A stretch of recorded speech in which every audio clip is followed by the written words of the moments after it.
नमस्कार मंडळी, आज मी आले प्रथमेश काळसेकर यांच्या नर्सरीमध्ये.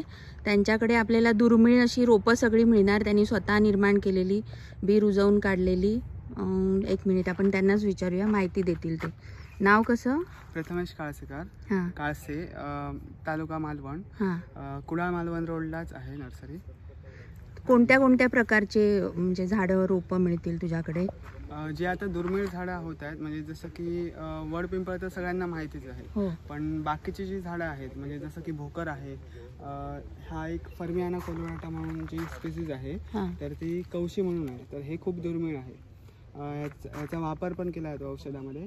आणि हे जे झाड आहे हे पण पाडाळ म्हणतात, ते पण औषधामध्ये वापर केला जातो. तर पूर्वी जी झाडं होती तर ती आता म्हणजे काही प्रमाणात त्यांचं प्रमाण कमी झालं. काही ठिकाणी मोनोकल्चर झालं, आंबा काजूसारखं. तर त्यामुळे आपण ही झाडं निदान आपल्या परड्यामध्ये, आपल्या बागेमध्ये थोडीफार लावावीत, कारण ह्याचा उपयोग आहे तो आपल्याला खूप आहे आणि दीर्घकाल उपयोग आहे याचा. उदाहरणार्थ म्हणजे सांग ना, कोणती अशी दुर्मिळ होत गेली आहेत झाडं जे आता आपल्याला ह्या 8-10 वर्षात दिसतच नाहीयेत? जसं की एक धवण म्हणून एक झाड आहे की ज्याचा सुगंधी लाकडासाठी म्हणजे फर्निचरसाठी वापर केला गेला. आणि ते झाड सागापेक्षा खूप म्हणजे त्याची कॉस्ट जी आहे ती खूप चांगली आहे. तर शिसम जो आहे तो पण, त्याची पण कॉस्ट खूप चांगली आहे. तर लोकांनी तो फक्त तोडला, त्याचा वापर परत लागवडीसाठी केला नाही. आणि त्याच्यामुळे काय आलं की त्याचा वापर फक्त आता खूप कमी लोकांना माहिती आहे. तसंच अजून एक आहे पंगारा, ज्याचा सावंतवाडीमध्ये लाकडी खेळण्यांसाठी वापर केला जायचा. आणि आता लाकडी ऐवजी प्लॅस्टर ऑफ पॅरिसची वस्तू बनवायला. कोणतं? पंगारा. तर हा आता काही म्हणजे 10 वर्षात ना खूप नष्टच झालेला दिसून येतो. तर ह्याच्या काही सीड्स आहेत, त्याच्यापासून मी ही रोपं सगळी तयार केलेली आहेत. आणि माझ्याकडे 150पेक्षा जास्त स्पीसीज आहेत जे आपण लँडस्केपिंगसाठी वापरू शकतो. आणि बाकीची जी आहेत ती झाडं आपण तीरफळ आहे किंवा बेल आहे आणि आंबाडा आहे, अशी झाडं आहेत ती आपण लावू शकतो आपल्या फळ झाडं. म्हणजे तुझ्याकडे ती उपलब्ध आहेत? ती उपलब्ध आहेत. ठीक आहे, चालेल. तर मंडळी, कोणाला अशी दुर्मिळ झाडं हवी असतील, त्याची रोपं हवी असतील, तर प्रथमेशचा नंबर मी व्हिडिओच्या माध्यमातून तुम्हाला देते. तर कॉन्टॅक्ट करा त्याच्यासोबत. कोणती आहे?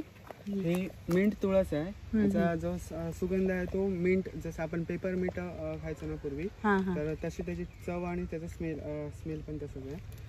ही जी आहेत ती चाफरं आहेत. म्हणजे ह्याची ना जंगली फळं आहेत ही. ह्याच्यावरती ना पक्षी जे आहेत तर ते खूप चांगल्या प्रकारे त्यांचं गुजराण होतं. आणि आपण पण ही फळं खाऊ शकतो. लाल रंगाची फळं असतात. ही काळी कुडई आहे, औषधामध्ये त्याचा वापर केला आहे. आणि ही कोणती आहे? ही मोहाची आहे. एक मोहाचे 2 प्रकार आहेत, एक उत्तरात्य मोह आणि एक दाक्षिणात्य मोह. तर मोह जो आहे ना तो आदिवासींचा कल्पवृक्ष म्हटलं जातं त्याला. तर कल्पवृक्ष अशासाठी की त्याच्या फुलांची भाजी केली जाते, खूप चांगले लाडू त्याचे खूप चांगले बनतात. परत त्या फुलांची ना काही ठिकाणी त्याची म्हणजे खिरीमध्ये वापर केला जातो. जशी आपण शेवग्याची फुलं सुकवून घालतो तशी त्याची भाजी, उसळ वगैरे होते. आणि त्याच्या बिया आहेत ना, त्या बियांचं तेल केलं जातं. पूर्वी आपल्याकडे जे कोकमचं तेल केलं जायचं, तसंच आता हे तिकडे ना बियांचं तेल करतात याचं. आणि ते तेल जे आहे ते पूर्ण जेवणामध्ये वापरलं जातं. आणि म्हणून त्याला ह्याचा कल्पवृक्ष म्हटलं जातं आदिवासींचा. आणि हे आपल्या इकडचा मोह आहे हा, म्हणजे हा कोकणातला आहे आणि ह्याला दाक्षिणात्य मोह म्हणतो. आणि हे कोणतं आहे? हे भोकर आहे. ह्याच्या बियांचं म्हणजे कच्च्या फळांचं ना लोणचं केलं जातं. अहमदाबाद वगैरे त्या साईडला ना याचं लोणचं खूप चांगल्या प्रकारे वापरलं जातं जेवणामध्ये. बियांची त्याच्यामुळे जास्त. आणि ते चिकट असतं, त्यामुळे आपण मड कन्स्ट्रक्शनसाठी पण वापरू शकतो. हा लाल रंगाचा जाम आहे आणि ह्याचं झाड खूप मोठं होतं. आणि हा आपल्या इकडचं स्थानिक जाम आहे. तर त्यामुळे ह्याची फळं जी आहेत ती म्हणजे खूप मोठं झाड झालं ना तरी पण ह्याची फळं खूप जास्त लागलेली असतात आणि ही फळं खाल्ली जातात. आणि आपटा कुठे आहे? आपटा होता ना? आपटा इकडे.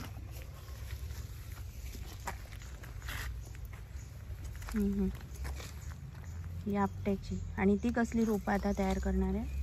ही आता त्याचीच आहेत, मोहाचीच आहेत. सीड्स आहेत त्याच्या मोहाच्या. ओके, ह्या अशा असतात काय? फणसाच्या आठळ्यांसारख्या किंवा बदाम सारखं थोडंसं. ओके.